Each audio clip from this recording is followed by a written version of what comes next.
민주당 내 친명, 친문 갈등이 확산하는 가운데 이재명 대표가 문재인 전 대통령을 만났습니다. 이 자리에서 한 목소리로 단합과 총선 승리를 강조했는데요. 문재인 정부에서 대통령 비서실장을 지낸 노영민 전 실장과 얘기 나눠보겠습니다. 실장님 어서 오세요. 네, 안녕하세요.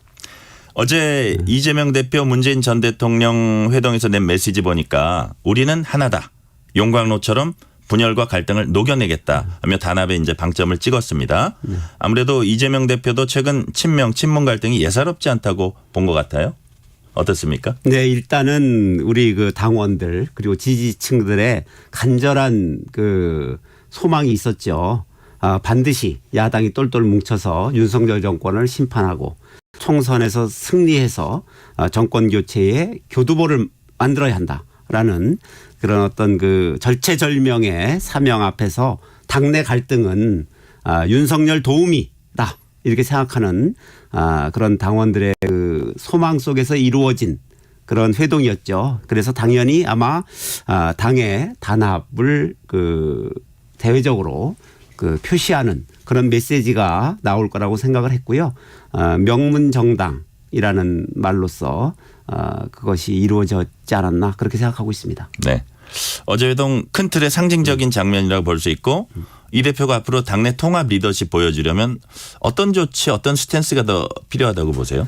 글쎄요, 뭐 통합을 위한 노력은 아무리 강조해도 지나침이 없다라고 이렇게 생각하고 있습니다. 네. 네. 짧게 그렇게 이제 대답을 하셨네요. 네.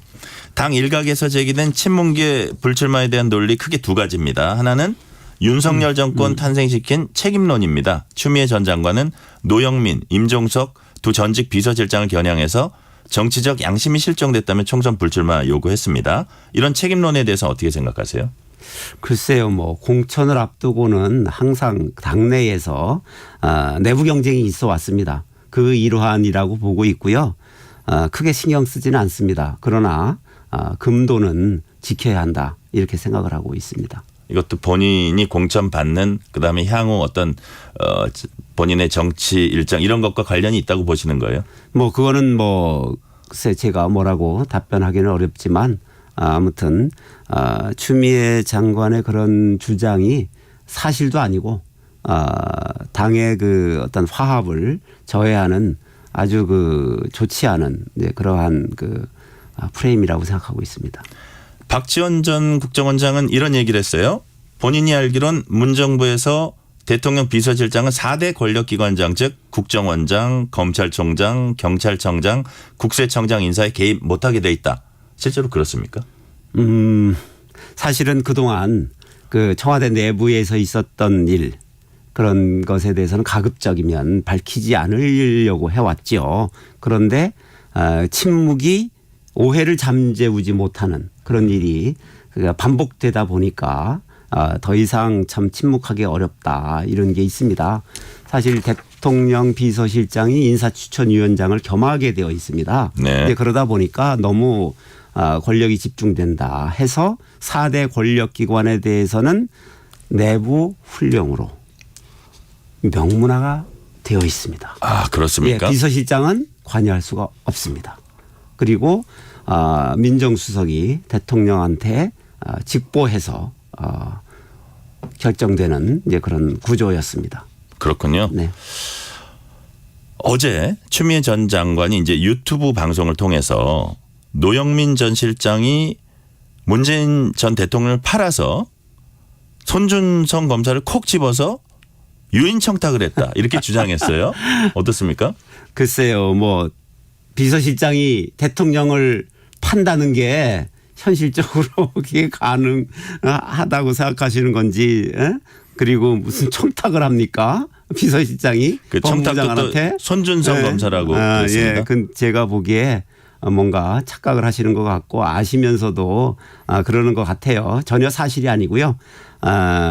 정치적 개인의 정치적 이해가 당의 그 단결보다 앞서는 사람들이 종종 그 선거를 앞두고는 나타납니다. 참 불행한 일이죠. 네. 예. 이렇게 이제 추미애 전 장관은 전 청와대 인사들에게 불출마 요구를 했는데 네. 정작 본인은 전략 공천을 받을 거라는 관측이 이제 당내 일부 있는 것 같아요. 물론 결정된 건 아닙니다만 이런 전략 공천설 들으셨어요? 네, 뭐 그냥 언론을 통해서 접했습니다. 네. 좀 어디 좀 더 구체적으로는 어떻게 들은 얘기는 없으세요? 당 내에서 그렇게 일어나는 일에 대해서 제가 알지를 못합니다. 그리고 결국 그런 부분은 결국 당이 뭐 판단해서 할 일이다 이렇게 생각하고 있습니다. 그렇군요. 네. 아까 제가 이제 친문계 불출마 그 당시 이제 청와대 인사들 불출마해라 이런 요구의 첫 번째 그 논리는 말씀드렸는데 이제 두 번째 논리가 뭐냐면 문재인 정부 인사들이 출마하면 정권 심판론이 희석된다는 것입니다. 다시 말해서 이번 총선 구도가 야당이 바라는 건 이제 정권 심판론인데 전 정부와 현 정부의 대결처럼 보이면 정권 심판론이 흐지부지 된다. 이런 논리를 펴고 있어요. 어떻게 보세요? 동의하지 않습니다. 이번 총선은 윤석열 대통령이 당선된 후에 2년도 더 지난 시점에서 치러지는 겁니다. 윤석열 정권이 국정 운영을 잘 했으면 국민들께서 윤석열 정권에게 힘을 실어주기 위해서 여당에게 투표할 것이고 국정 운영에 대한 그 지지도 만족도가 떨어지고 도저히 더 이상 지지하기가 꺼려진다면 야당에게 견제할 힘을 실어줄 겁니다. 네. 당연히 중간 평가가 핵심 쟁점이 될 것이고요. 항상 대통령 그 당선되고서 2년 뭐 이 정도 지난 시점에서 치러지는 선거는 역대 모든 선거에서 중간 평가였습니다. 네. 그러니까 여기에 친문계 불출마 이 논리는 해당되지 않는다는 말씀이시죠? 정치적 주장이죠. 정치적 주장으로 이제 보시고요. 네. 이 와중에 이현주 전 의원 복당 문제가 떠올랐습니다. 이현주 전 의원은 처음에 이제 정치 시작은 민주당에서 했죠. 네. 그다음에 이제 몇 번 이제 당적을 옮기다가 최근에는 이제 국민의힘에서 탈당을 했고요. 그래서 이 전 의원이 윤석열 대통령뿐만 아니라 과거 문재인 대통령에 대해 강하게 각을 세워서 근데 이런 상황에서 이재명 대표가 직접 복당 제안한 것으로 알려졌습니다. 이 복당 추진 어떻게 보세요? 뭐 정성호 의원은 본인이 또 제안했다고 본인이 했다고 말씀하시고요. 하죠. 참 정치라는 게 눈은 하늘을 보지만 발은 땅을 딛고 있다. 이것과 비슷합니다. 이상과 현실이라는 것이 네. 항상 있고 그걸 좋아해야 된다는 게 있고요. 또 적의 적은 동지다. 또 뭐 이런 말도 있지 않습니까? 이현주 의원은 그동안 윤석열 정권 공격과 관련해서 민주당 핵심 지지층에게 어필한 측면이 있습니다. 네. 네. 그렇지만 과거 발언이 주홍 글씨처럼 남아있다라고 보는 사람들도 또 있습니다. 그래서 정치란 참 어려운 것 같습니다. 그 대답은 한 그 정도로 가름을 하시려고요. 예. 그래서 제가 이현주 전 의원 질문 하나 더 드리려고요. 이현주 전 의원 복당 문제 공천 문제와도 이제 결부돼 있기 때문에 민주당 의원들이 더 이제 민감해하는 것 같아요. 홍익표 원내대표도 제일 책임 있는 자리에 있는 분인데 사실 뭐 당대표가 추진한다는 그런 것도 알려져 있는데 뭐라 그랬냐면 이현주 전 의원의 선당후사 불출마를 거론을 했습니다. 만약에 민주당이 복당할 경우 공천은 어떻게 해야 합니까? 복당을 하면 공천을 어떻게 해야 할 것인가의 그 선후가 네. 조금 바뀐 것 같아요. 네. 공천 문제가 결정되지 않으면 복당하겠습니까? 그러니까요. 그러니까 예를 들어서 이현주 전 의원 재선 의원이고 정책 비중 나름 있는데 그런 분 데려오면서 공천 얘기 없이 그냥 같이 합시다는 현실적으로 좀 부합이 안 되죠. 어렵겠지요. 네네. 예. 그런 문제라고 생각을 하시는 거네요. 자, 그러면 결국 이번 공천 결과가 어떻게 드러날지가 이제 관건이 될 겁니다. 네. 종합심사에 앞서서 하위 20% 의원들에게 개별 통보가 이루어질 텐데 당장 내일부터 이루어지는 것 같더라고요. 맞습니까? 일정이 예. 여기에 비명계 친문계 의원들 얼마나 포함되느냐 이게 이제 당 갈등이 봉합될지 아니면 좀 더 확산될지 분수령 아니겠습니까? 글쎄요. 그건 뭐 예단하기가 좀 어려울 것 같습니다. 아 그렇습니까? 네. 아니, 예를 들어서 대부분이 보면 예. 그 하위 20%를 그 선발하는 하는 추려나가는 과정이 지금까지는 네네. 되게 큰 문제가 없었습니다. 역대 선거에서 네네. 항상 그렇게 해왔거든요. 해왔는데 그것이 되게 정량 정성 분석에 있어서 그렇게 크게 어긋나거나 뭐 이렇게 한 적이 없습니다. 그래서 그것으로 문제가 된 적은 별로 없었던 것 같습니다. 그거를 크게 걱정하시는 부분은 아니라고 보시는 거네요. 저는 뭐 그 부분은 크게 걱정하지 않습니다. 알겠습니다. 네. 제법 오랜만에 공천 면접 보셨을 텐데 네. 분위기 좀 어땠는지 궁금합니다. 까다로운 질문, 불편한 질문 좀 나왔나요? 글쎄요. 면접 분위기는 진지했고요. 네. 후보들은 다 성실하게 답변을 했습니다. 네. 뭐 글쎄요. 질문이 뭐 까다로웠다라고 할 것은 좀 없는 것 같았고요. 원론적인 질문들이 많았다. 그렇군요. 예. 면접관들이 공통 질문으로 예. 경선 패배 시 승복하겠냐 질문이 있었다는데 뭐라고 그건 대답하셨어요? 당연한 거 아닌가요? 아마 각서도 쓸 거요? 서면으로? 쓰셨어요? 아니 나중에. 나중에? 예. 예. 경선 전에 예. 아마 문서로 예전에 다 각서로도 작성도 했었습니다. 그 필수 질문이라 그러더라고요. 예, 그거는 뭐 당연한 거고요. 예. 그거 불복할 거면 공천 신청하면 안 되죠. 그러니까요. 어쨌든 그거는 게임의 네. 룰이고. 예. 자, 공천 파열음이 커지게 되면 이탈자가 생겨서 제3지대 신당에 더 많은 이제 민주당 출신들이 동참할 거다 이런 시나리오도 나옵니다. 이런 시나리오가 현실화될 가능성은 있다고 보세요? 글쎄요. 저는 제3신당의 창당 목적이 네네. 저는 뭐 뚜렷하지 않다 이렇게 생각을 하는 사람입니다. 아마 두고 봐야겠지만 정강 정책도 민주당과 큰 차이가 없을 것이다. 저는 이렇게 생각을 합니다. 네네. 그렇게 본다면 이 명분이 없고 국민적인 지지가 그렇게 지금처럼 지지부진한 상태에서 과연 뭐 추가 이탈자가 전혀 없다고 뭐 장담하지는 못하겠으나 그렇게 걱정할 수준은 아니다. 저는 그렇게 생각하고 있습니다. 그러니까 역으로 보면은 제3지대 신당들의 어떤 파괴력을 그렇게 크게 보고 계시는 않다고도 이제 해석이 되는데요. 예.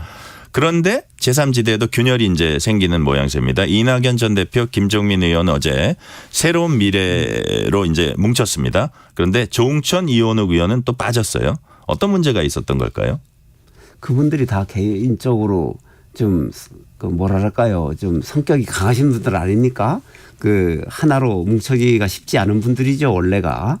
아마 글쎄요, 각자 도생을 하겠다는 것인지 예. 아니면은 존재감을 키우기 위한 것인지 그것도 아니면 통합으로 가는 새로운 길을 찾는 것인지 모르겠습니다. 그렇지 뭐 좀 지켜봐야죠, 뭐. 네네. 네. 그러니까 이른바 중텐트에도 이제 틈이 생기면서 네. 이준석 신당과 함께하는 빅텐트는 더 만만치 않을 것이다. 이런 관측도 나옵니다. 실장님 어떻게 전망을 하세요? 중텐트는 모르겠으나 빅텐트는 뭐 현실적으로 저는 어렵다고 보고 있습니다. 이유가 뭡니까? 지지 기반, 노선, 리더십 모든 것에서 좀 쉽지 않습니다. 그렇게 보시죠. 네. 이낙연 전 대표는 이재명 대표 지역구인 인천 계양구에서 열린 인천 시당 창당 대회에서 돈봉투 의혹, 이재명 대표 방탄 등을 거론하면서 따끔한 맛을 보여줘야 정신 차린다. 직격했습니다. 이낙연 신당이 이번 총선에서 의미 있는 성과 거둘 수 있을까요? 지금 우리 국민들 특히 야당 지지층은 힘을 모아서 윤석열 정권을 심판해야 한다라는 겁니다. 그런데 이 와중에 분열을 주도한 책임을 면치 못할 겁니다. 지금 이낙연 전 대표 말씀하시는 거네요. 그리고 이게 좀 힘이 잘 모이지 않으면 본인이 하려고 하는 게 잘 안 되면 험한 말이 나가죠. 험한 말로 존재감을 키우려고 하고 뭐 좀 극단적인 자꾸 이렇게 상황을 만들려고 하는데 하수나 하는 일이죠. 분열의 책임을 지게 될 것이다. 이거 지금 하는 거는 하수다. 이렇게 이제 보신 거예요. 분열의 책임을 온전히 뒤집어 쓸 것이기 때문에 우리 그 야당 지지층이 그쪽을 이렇게 지지하는 게 새가 모여지지 않을 겁니다. 네. 그런가 하면 이재명 대표 지역구 인천 계양을에 원희룡 전 장관이 이제 출사표 던졌고 또 유동규 전 본부장이 출마해서 밝혔어요. 이재명, 원희룡, 유동규 삼각구도가 이제 이재명 대표 사법 리스크를 부각시키는 측면이 있기 때문에 비례대표 나와야 되는 게 아닌가 하는 주장이 아직 완전히 죽지는 않은 것 같아요. 어떻게 보세요?